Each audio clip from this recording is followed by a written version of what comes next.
Alexis తో Brian మనం move on అవుదాం, నువ్వు మరొకరిని వెతుక్కో అన్నాడట. అది నిజంగానే అన్నాడా లేక దూరం కావాలనే ఆలోచనతో అన్నాడా తెలియదు. అందుకే చాలా మంది బ్రియాన్ పేరు మార్చుకుని వేరే చోట బతుకుతున్నాడని నమ్ముతారు. అయితే అలెక్సిస్ మాత్రం బ్రియాన్ మిస్సింగ్ కారణం తెలిస్తే బాగుంటుందని కోరుకుంటుంది. అసలు ఏం జరిగింది అనేది తెలుసుకోవాలి అనుకుంటే ఈ వీడియోని పూర్తిగా చూడండి ఫ్రెండ్స్.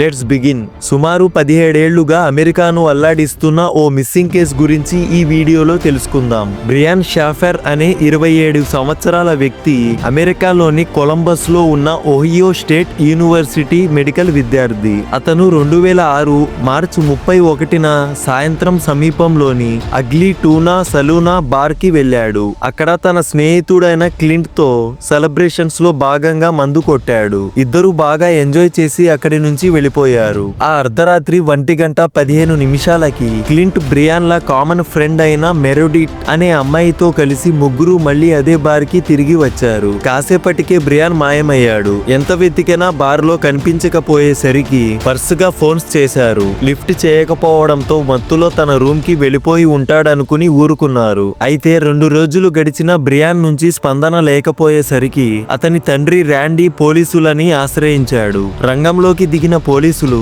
బ్రియాన్ వివరాలను సేకరించి ఆ రోజు రాత్రి బార్ లోని సీసీ ఫుటేజ్ ని తెప్పించారు. అందులో 1:15 బ్రియాన్ క్లింట్ మెరోడిట్లతో కలిసి ఎస్కలేటర్ పైన వెళ్లడం కనిపించింది. సరిగ్గా 40 నిమిషాలకు తన కాలేజ్ కి చెందిన 2 అమ్మాయిలతో కలిసి మాట్లాడుతూ కనిపించాడు. ఇక ఆ తర్వాత ఏ సీసీ ఫుటేజ్ లోనూ బ్రియాన్ కనిపించలేదు. కనీసం బార్ నుంచి బయటకి వెళ్లిన ఆనవాళ్లు కూడా లేవు. నిజానికి బార్ నుంచి వెళ్తే ఏదో ఒక సీసీ ఫుటేజ్ లో కనిపించాల్సిందే, కానీ అలా జరగలేదు. ఎలా మాయమయ్యాడో ఎవరికీ అర్థం కాలేదు. పైగా అతని కార్ బార్ పార్కింగ్ లోనే ఉంది. బ్రియాన్ సోదరుడు డెరిక్ నేటికి అపరాధ భావంతో కుమిలిపోతుంటాడు. ఎందుకంటే ఆ రోజు రాత్రి అగ్లీ బార్ కి రమ్మని బ్రియాన్ నన్ను పిలిచాడు, కానీ అప్పటికే ఫన్నీ బోన్ కామెడీ క్లబ్ కి వెళ్లి అలసిపోవడంతో ఆ రోజు బ్రియాన్ ని కలవలేకపోయా. ఇప్పటికీ ఆ రాత్రి గురించి ఆలోచిస్తున్నా. ఆ రాత్రి నేను వాడి దగ్గరకు వెళ్లి ఉంటే ఈ రోజు వాడు నాతో ఉండేవాడేమోనని బాధపడుతుంటాడు డెరిక్. ఇక బ్రియాన్ ప్రాణంగా ప్రేమించిన అలెక్సిస్ అతను తిరిగి వస్తాడనే ఆశతో కొంతకాలం అతని అపార్ట్మెంట్ లోనే ఎదురు చూసింది. వారి ప్రేమ యూనివర్సిటీలో మొదలైంది. బ్రియాన్ మిస్ అయిన రోజు నుంచి ప్రతి రాత్రి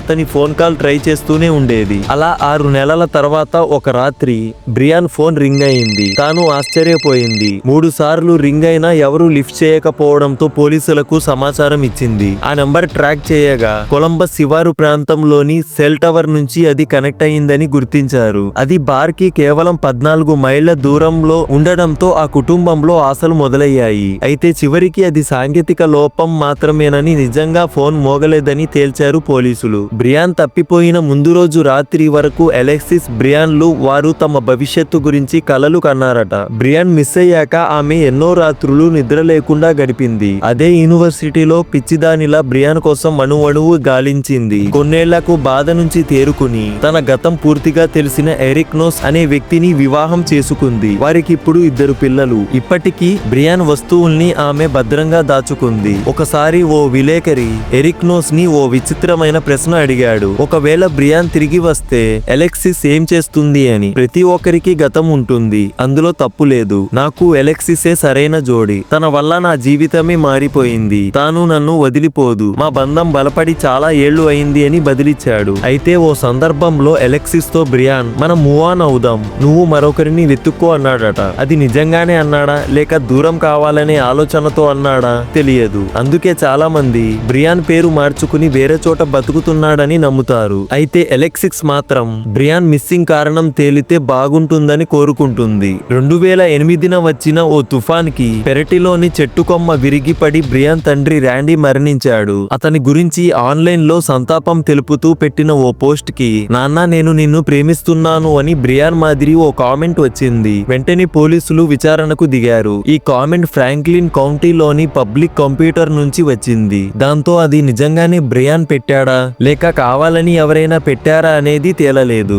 ఆ రోజు బ్రియాన్ మారువేషంలో బార్ నుంచి వెళ్లిపోయి ఉంటాడని చాలా మంది అభిప్రాయం. అయితే బార్ ని విడిచిపెట్టిన ప్రతి వ్యక్తిని పోలీసులు గుర్తించడంతో అది అపోహే అని తేలింది. ఇక్కడ ఆశ్చర్యకరమైన విషయం ఏమిటి అంటే ఆ కారుకి వెనక తలుపు ఉంది. కానీ అప్పటికే మత్తులో ఉన్న బ్రియాన్ అంత పైనుంచి కిందకు దూకలేడని అంచనా వేసి ఆ అభిప్రాయాన్ని డిటెక్టివ్స్ కొట్టిపారేశారు. ఈ ఘటన జరగకుండా ఉండి ఉంటే 2006 ఏప్రిల్లో బ్రియాన్ అలెక్సిస్ కలిసి మయామీకి వెళ్లేవాళ్లట. అక్కడ బ్రియాన్ అలెక్సిస్ ని పెళ్లి ప్రపోజ్ చేయాలని ప్లాన్ చేసుకున్నాడట. అతన్ని అదృశ్యానికి 3 వారాల క్రితం బ్రియాన్ తల్లి క్యాన్సర్ తో మరణించింది. బ్రియాన్ కి అమ్మంటే ప్రాణం. దాన్ని జీర్ణించుకోలేకే ప్రాణాలు తీసుకున్నాడనే ఊహాగానాలు పుట్టుకొచ్చాయి. మొత్తానికి మొదటి అనుమానితులుగా క్లింట్ మెరోడిత్ లను పోలీసులు విచారించారు. అయితే పాలిగ్రాఫ్ పరీక్షకు మెరోడిత్ ఓకే చెప్పినా క్లింట్ మాత్రం నో అనడంతో అతనిపై అనుమానాలు బలపడ్డాయి. పైగా క్లింట్ చాలా సంవత్సరాలు అజ్ఞాతంగా ఉండటానికి ప్రయత్నించాడు. మీకు ఏమైనా ప్రశ్నలుంటే